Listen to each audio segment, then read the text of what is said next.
말씀 마태복음 9장 1절부터 13절 말씀까지 봉독하겠습니다. 마태복음 9장 1절부터 13절까지 한 절씩 교독하고 13절 마지막 절은 같이 읽도록 하겠습니다. 예수께서 배에 오르사 건너가 본 동네에 이르시니 침상에 누운 중풍병자를 사람들이 데리고 오거늘 예수께서 그들의 믿음을 보시고 중풍병자에게 이르시되 작은 자야 안심하라 내 죄사함을 받았느니라. 어떤 서기관들이 속으로 이르되 이 사람이 신성을 모독하도다. 예수께서 그 생각을 아시고 이르시되 너희가 어찌하여 마음에 악한 생각을 하느냐. 내 죄사함을 받았느니라 하는 말과 일어나 걸어가라 하는 말 중에 어느 것이 쉽겠느냐. 그러나 인자가 세상에서 죄를 사는 권능이 있는 줄을 너희로 알게 하려 하노라 하시고 중풍병자에게 말씀하시되 일어나 내 침상을 가지고 집으로 가라 하시니 그가 일어나 집으로 돌아가거늘 무리가 보고 두려워하며 이런 권능을 사람에게 주신 하나님께 영광을 돌리니라. 예수께서 그곳을 떠나 지나가시다가 마테라 하는 사람이 세관에 앉아 있는 것을 보시고 이르시되 나를 따르라 하시니 일어나 따르니라. 예수께서 마태의 집에서 앉아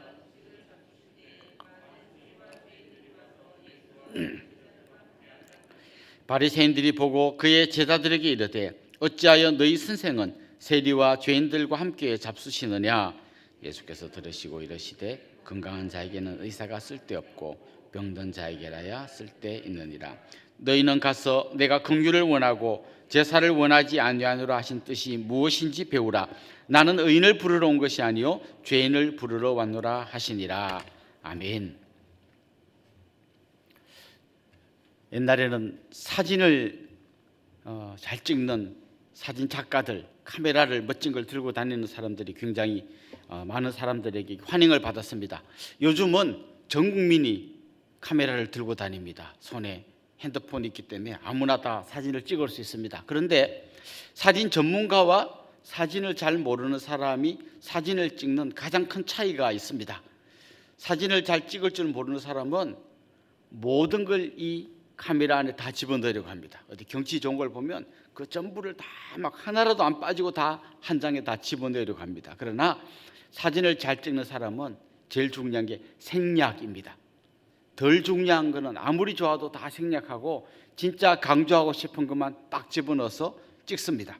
생략이 사진의 고수로 가는 굉장히 중요한 사진 찍는 기술입니다. 우리가 이렇게 성경을 읽다 보면요, 신약 성경 특별히 처음에 딱 펼치면 4개의 복음서가 나옵니다. 그중에 요한복음은 좀 특별한 방식으로 기록되어 있어 열애로 하고 마태, 마가, 누가복음 이 세 복음서는 거의 같은 내용이 거의 같은 순서로 기록되어져 있습니다. 그래서 성경을 읽는 많은 사람들이 왜 이렇게 똑같은 이야기를 3번이나 반복해서 기록했을까 이런 질문을 가지고 이 복음서를 읽을 때가 많습니다. 그런데 막상 이 3개의 복음서를 동시에 펼쳐놓고 이렇게 비교해 보면 복음서의 저자가 강조하려던 게 따로 있습니다. 어떤 저자는 이 이야기 중에 상당 부분을 생략하고 한 부분만 강조합니다. 또 어떤 저자는 다른 쪽을 강조하고 또 이쪽을 생략하는 경우가 있습니다. 그래서 우리가 복음서를 읽을 때는 세 복음서를 펼쳐놓고 지금 이 복음서 저자가 강조하려는 게 뭔가 이걸 유의해서 볼 필요가 있습니다. 오늘 우리가 읽은 이 본문의 내용에 보면 예수님께서 중풍병자를 고쳐준 이야기가 나오는데요, 마태, 마가, 누가복음 세 복음서에 이 이야기가 다 나옵니다. 그런데 오늘 본문을 기록한 마태는 마가복음과 누가복음서의 저자와는 굉장히 다른 방식으로 오늘 본문을 기록하고 있습니다. 여러분, 이 이야기를 세 복음서를 열어놓고 종합해 보면 우리가 아주 잘 아는 이야기입니다. 중풍병자가 있습니다. 그리고 이 중풍병자가 스스로 걸어서 예수님에게 나와서 고침받을 길이 없으니까 친구들이 이 네 명의 친구들이 이 중풍병자를 들고 예수님에게 옵니다. 그런데 막상 와 보니까 사람들이 너무 많이 예수님에게 몰려 있어서 도저히 이 환자를 예수님에게로 데리고 갈 방법이 없습니다. 그래서 지붕 위로 올라가 가지고 그 평평한 우리로 치라면 그렇게 옥상 같은 그 지붕 위로 올라가 가지고 지붕을 뜯어내고 이 환자를 예수님이 계신 이 방 안으로 달아내린, 그래서 이 환자를 고쳐주신 굉장히 드라마틱한 이야기가 나옵니다. 사실 그 현장을 상상해 보면 많은 그 사람들이 굉장히 집중해서 막 이 사건을 보게 되었을 거예요. 지붕이 뜯겨지고 뭐가 막 흙이 떨어지고 그 사이로 환자가 달아져 내려져 오고, 그리고 이 환자를 치료하는 굉장히 재미있는 이야기가 우리 주일학교 학생들이 들어도 와 재밌다 할 이야기가 기록되어 있습니다. 그런데 마태복음을 보면 그 부분이 쏙 빠져 있어요. 친구들이 데리고 왔다는 것만 얘기하고 지붕 뜯은 이야기, 위로 달아내린, 정말 우리가 볼 때 제일 재미나는 이야기가 빠져 있습니다. 그리고 이제 환자를 예수님이 고쳐주는 이야기가 오늘 본문에 나옵니다. 그러면 오늘 본문을 기록한 마태는 오늘 본문에서 무엇을 강조하려고 이 재미난 부분을 쏙 뺐을까요? 마태가 강조하려 하던 가장 중요한 것은 바로 이겁니다. 예수님께서 그 환자를 보고 내 죄가 사해졌다라고 선포한 이 부분을 강조하기 위해서 그 재미난 이야기를 빼고 이 부분만 선명하게 강조했습니다. 내 죄가 사해졌다. 사실 이 말은 아무도 할 수 없는 말입니다. 누가 사람의 죄를 용서해 줄 수 있겠습니까? 그래서 예수님께서 내 죄가 사해졌다라고 말할 때 그 주변에 있던 사람들이 깜짝 놀랐습니다. 특별히 오늘 본문에 보면 서기관들은 그냥 놀란 게 아니라 막 속이 부글부글 끓었습니다. 이건 바로 신성모독이다. 하나님만이 죄를 사할 수 있는데 아니 자기가 뭐라고 내 죄가 사해졌다 이런 말 하는가? 그게 대해서 막 분노가 치밀어 올랐던 것입니다. 그때 예수님은 그들이 무슨 생각을 하는지 아셨습니다. 그래서 이렇게 질문을 던지십니다. 내 죄가 사해졌다라는 말하고 일어나 걸어가라, 이 병을 고쳐주는 거하고 어느 게 쉽겠느냐 이렇게 물어보십니다.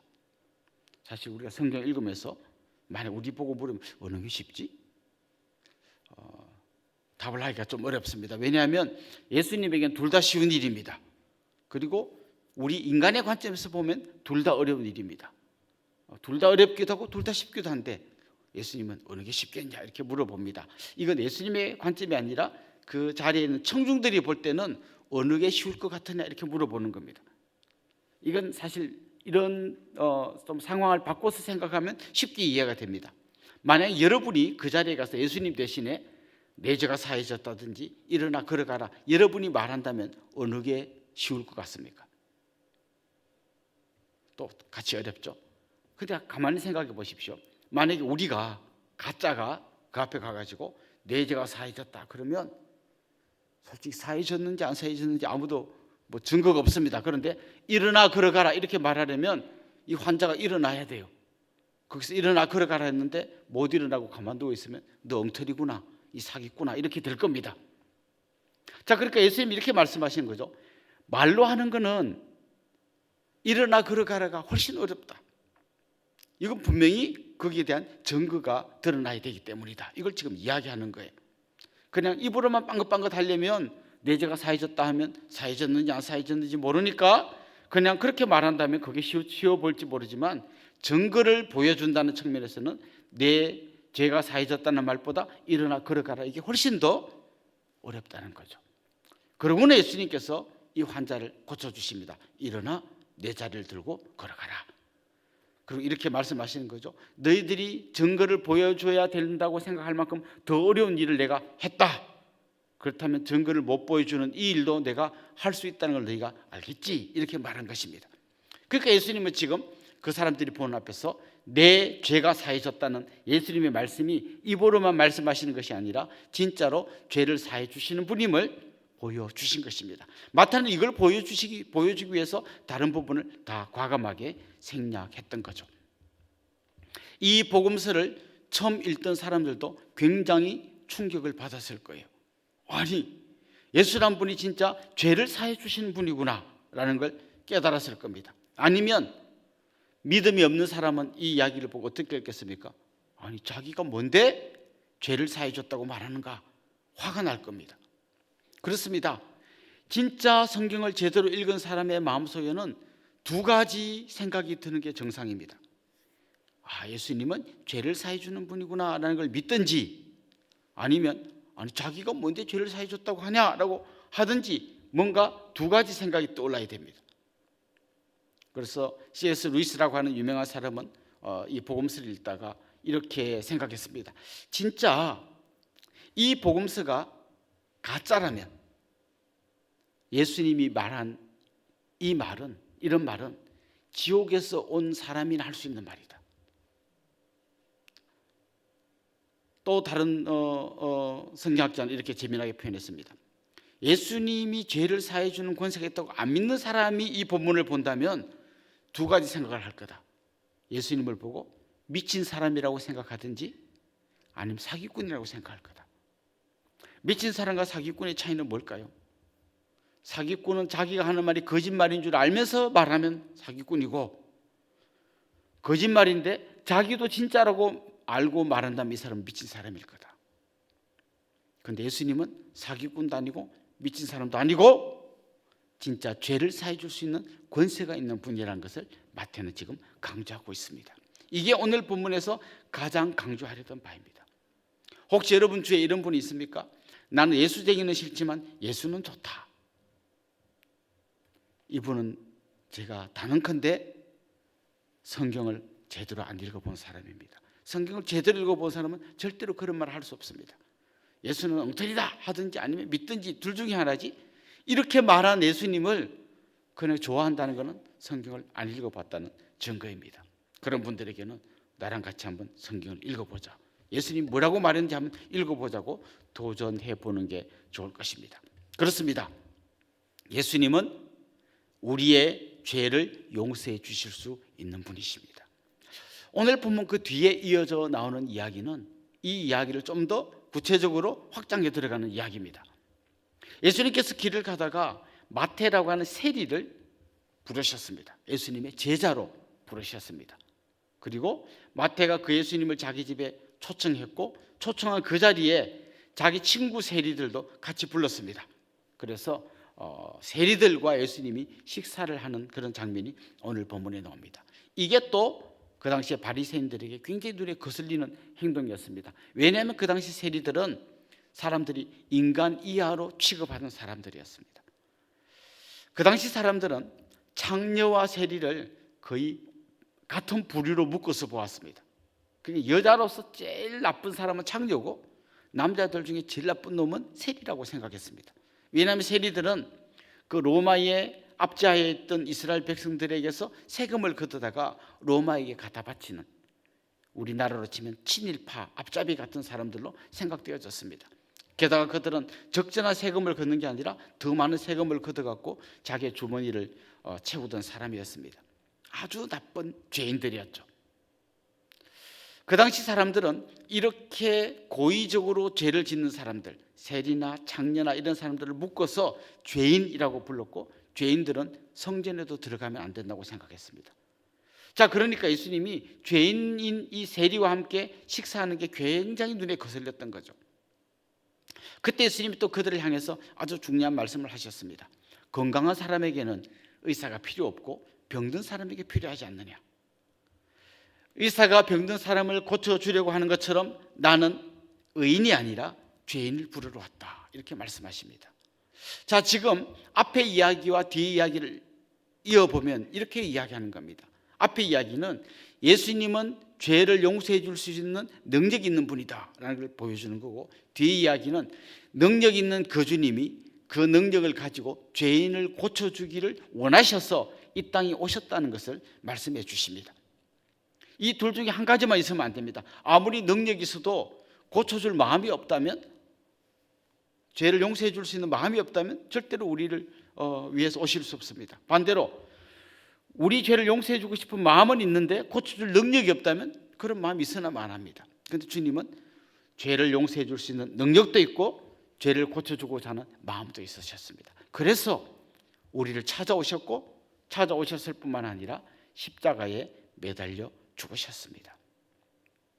아마 마태는 이 부분을 기록하면서 엉엉 울면서 기록했을 것 같아요.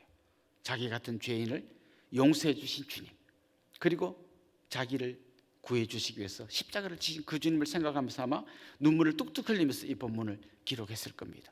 저는 우리 안에도 이런 마음이 있으면 좋겠습니다. 우리의 죄를 용서해 주신 그 주님에 대한 은혜에 대한 감사와 감격이 넘쳐나는 이 아침이 되면 좋겠고요. 또 한 가지 여러분에게 말씀드리고 싶은 것은, 분명히 내가 예수님이 내 죄를 사해 줬다는 것을 믿는다고 하면서도 여전히 내 속에 죄책감으로 인한 어떤 고통이 있다면 오늘 그 무거운 죄짐을 예수님 앞에 내려놓고 주님이 주시는 참된 자유를 얻으면 좋겠습니다. 동시에 이제 나는 죄 용서 받았으니까 내 마음대로 살아도 된다가 아니라 정말 내 죄 때문에 주님께서 십자가에 달린 것을 기억하고 죄를 미워하고 주님 손 붙들고 주님과 동행하는 그런 복된 삶 사시는 여러분들이 되시기를 주님의 이름으로 축원합니다. 기도하겠습니다. 하나님 아버지, 오늘도 우리에게 주신 이 말씀을 우리 가슴에 담습니다. 주님께서 우리 죄를 용서해 주실 수 있는 능력을 가지셨을 뿐만 아니라 우리 죄를 용서해 주시기 위해서 친히 찾아오신 분인 것을 믿음으로 고백합니다. 우리에게 있는 무거운 죄의 모든 짐들을 주님이 대신 져 주신 것을 믿습니다. 주님께서 십자가를 지셔서야 할 만큼 우리의 죄가 심각하다는 것을 고백합니다. 그 은혜의 감격이 우리 안에 넘치게 하시고 그 은혜의 감격 때문에 죄를 멀리하고 주님과 동행하는 그런 복된 삶을 살 수 있는 저희들이 되게 하여 주시옵소서. 감사하고 예수님의 이름으로 기도드립니다. 아멘.